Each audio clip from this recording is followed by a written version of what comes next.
नमस्कार मित्रांनो, तर तू ही रे माझा मितवा या मालिकेच्या 18 जानेवारीच्या एपिसोडमध्ये छान ट्विस्ट बघायला मिळतोय. आणि ट्विस्ट असा असणार आहे की राकेशने ईश्वरीला रेवड्या खाऊ घातल्या आहेत.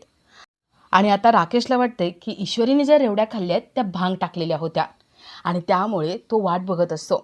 ईश्वरी कधी एकदा नशेमध्ये जाते आणि कधी एकदा वेडेचाळे करते.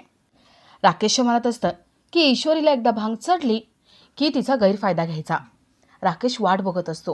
बराच वेळ होऊन सुद्धा ईश्वरी काही नशेमध्ये जात नाही. राकेश विचार करत रूममध्ये येतो. अंजली रूममध्ये बसलेली असते. अंजली म्हणते, अहो तुम्ही कपाटामध्ये एक्सपायरी झालेल्या रेवड्यांचा बॉक्स ठेवला होता ना. राकेश म्हणतो, हो ते चुकून राहिलं होतं. पण का? अंजली म्हणते, अहो ते चुकून राहिलं होतं, तुम्ही फेकायचं विसरून गेलात.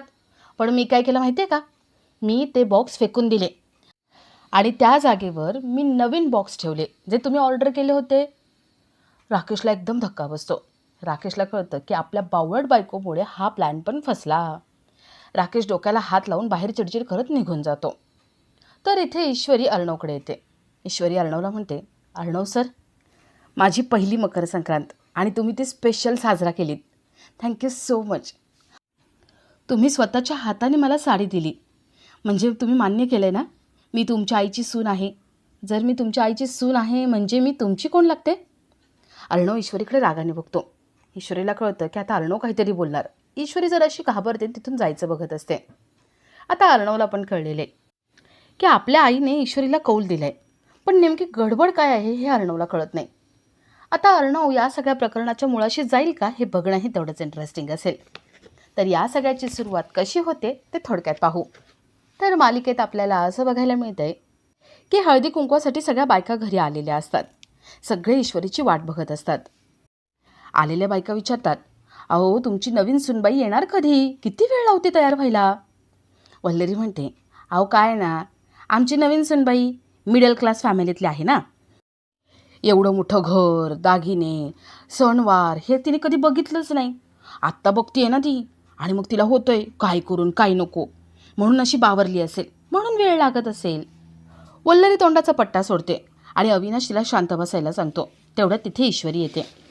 नम्रताही तिथे आलेली असते. नम्रता ईश्वरीला संक्रांतीच्या शुभेच्छा देते. अर्णव काही ईश्वरीकडे बघत नसतो. अर्णवने ईश्वरीकडे बघावं म्हणून नम्रता अर्णवला शुभेच्छा देते. अर्णव मागे बघतो आणि तो ईश्वरीकडे बघत राहतो. सगळे अर्णव ईश्वरी यांची थोडीशी चेष्टा मस्करी करतात आणि अर्णव सगळ्यांना तिळगुळ देतो. ईश्वरी मनात म्हणते, सर मी तुमचा राग मोडणारच, तेही लवकरच. तुम्ही माझ्याशी पुन्हा पहिल्यासारखे गोड बोलायला लागाल. वल्लरी काही इथे चान्स सोडत नाही. वल्लरी अर्णव ईश्वरी यांचं नातं कसं बिघडलेलं ते सगळ्या आलेल्या बायकांसमोर सांगणार असते. पण अविनाश तिला थांबवतो आणि गप्प बसायला सांगतो. ईश्वरी सगळ्या बायकांना हळदी कुंकू लावते आणि राकेश इथे येतो. राकेशची घाणेरडी नजर ईश्वरीवरती असते आणि अर्णव सगळं नोटीस करतो. राकेश मनात म्हणतो, माझी इंदोरी जिलेबी, अगं घाबरू नकोस, आज तुझी आणि माझी पहिली मकर संक्रांत आहे आणि आज मी तुला या भांग घातलेल्या रेवड्या खाऊ घालणार आहे. या रेवड्या एकदा खाल्ल्या की भांग तुझ्या पोटात जाईल आणि मग तू आउट ऑफ कंट्रोल होईल. आता मला माझ्या ईश्वरीला बघायचंच आहे आउट ऑफ कंट्रोल झालेलं. ईश्वरी, माझ्या तोंडावरती पाणी फेकलं होतंस ना, आता बघ या सगळ्याची शिक्षा तुला मिळणारच. राकेश ईश्वरीला रेवड्या कधी द्यायचा याचा चान्स बघत असतो. ईश्वरी सगळ्या बायकांना हळदी कुंकू देते आणि बाजूला येते. राकेश ईश्वरीकडे येतो. तो ईश्वरीला म्हणतो, ईश्वरी अगं कसली गोड दिसतीयस तू, काळी साडी, हलव्याचे दागिने, काय भारी कॉम्बिनेशन आहे. ईश्वरी म्हणते, निघ इथून, मला तुझ्याशी बोलायचं नाही आहे. राकेश म्हणतो, ईश्वरी अगं असं करू नको, आज गोड बोलायचा दिवस आहे, निदान आज तरी गोड बोल ना. अगं ईश्वरी, तुला माहिती आहे आज आपली पहिली मकर संक्रांत आहे आणि सकाळपासून मी तुला काही गोडच दिलं नाही आहे, हे घे ना माझ्या हातून. ईश्वरी म्हणते, मला काहीही नको आहे, तू जा इथून. राकेश तिला थांबवतो. राकेश म्हणतो, ईश्वरी अगं मला तुला द्यायचं आहे ना, तोंड गोड करायचं आहे ना. ईश्वरी म्हणते, रोज तोंडावर पडतोस रे, तरी पण कसा का माझ्या तोंडासमोर येतोयस, तुला लाज वाटत नाही का, का अक्कल नाही आहे तुला?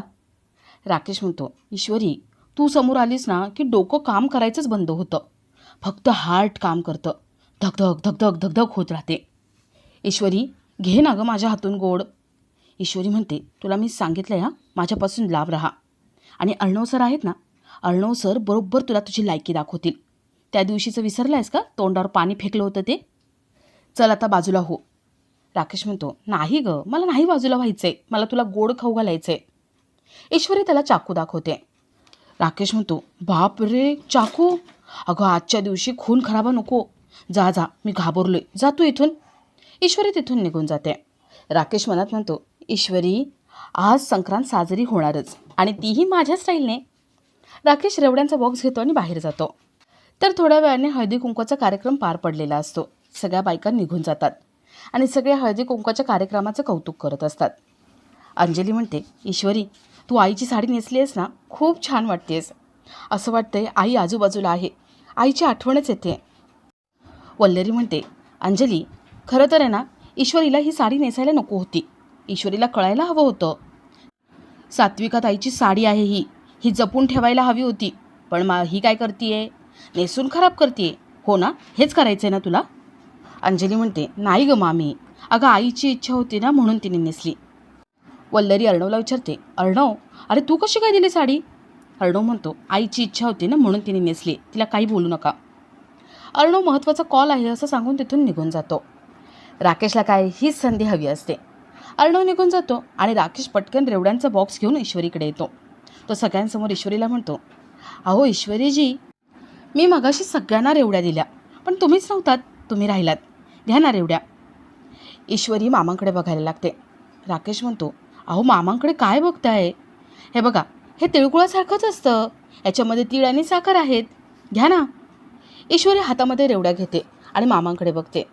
राकेश म्हणतो, ईश्वरीजी, सुरी देऊ? सगळे विचारतात, म्हणजे? राकेश म्हणतो, अरे कधीपासून हातात धरून आहे, ही रेवड्या खायच्या असतात, आणि ईश्वरीजी हातामध्ये रेवड्या घेऊन बसलेत, मला वाटलं खापायला वगैरे हवे का काय. अहो ईश्वरीजी, खा ना, याच्यामध्ये काही नाही आहे. ईश्वरी म्हणते, नको, आत्ता नको आहे, आज खूप गोड खाल्ले, त्यामुळे मी उद्या खाईन. थँक्यू सो मच जीजू. राकेश अंजलीला म्हणतो, अंजली, बघ ना, मी एवढं प्रेमाने यांना दिलं आहे आणि या खात नाही आहेत. आज गोड खायचा दिवस आहे ना. अगं सांग ना यांना, माझ्याशी या कधीच गोड बोलणार नाही का? माझ्या हातून गोड घेतलं नाही आणि गोड खाल्लं पण नाही. अंजली, सांग ना. घरातले सगळेच फोर्स करायला लागतात. ईश्वरीला सगळे म्हणतात, ईश्वरी, खा गं, काही नाही होत, आणि थोडं गोड खाल्लं तर चालतं, आजच्या दिवशी तर चालतंच चालतं, तू खा. सगळे ईश्वरीला फोर्स करतात, म्हणून ईश्वरी त्या रेवड्या खाते आणि त्या रेवड्यांमध्ये तिला गडबड जाणवते. ईश्वरी राकेशकडे बघते. राकेशला वाटत असतं की आता ईश्वरीने या रेवड्या खाल्ल्या आहेत, तिला भांग चढणार आणि ती आउट ऑफ कंट्रोल होणार आणि त्यानंतर तिचा गैरफायदा घ्यायचा. राकेश खुश असतो आणि आपला आजचा हा भाग इथेच संपतो.